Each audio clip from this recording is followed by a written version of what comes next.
Hi, this is Litre from Total Parts Plus. Today we have a 2011 Mazda CX-7 stock number 5968. This ran from 06-2009 to 02-2012. Has an R2 2.2 litre turbo diesel engine backed by a 6-speed automatic manual transmission. This is the R2 2.2 litre turbo diesel engine. Left front headlight needs polish.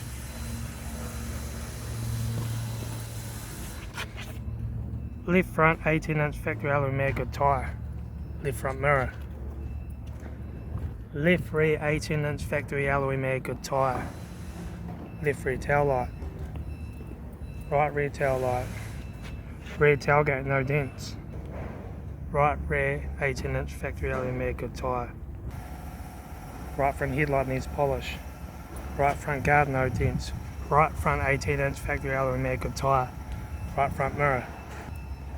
Right front door card, right front master switch, center console lid, manual gear stick, heater AC controls, factory 6-stack stereo, display cluster, interior mirror, front courtesy light, left front sun visor, right front sun visor, instrument cluster.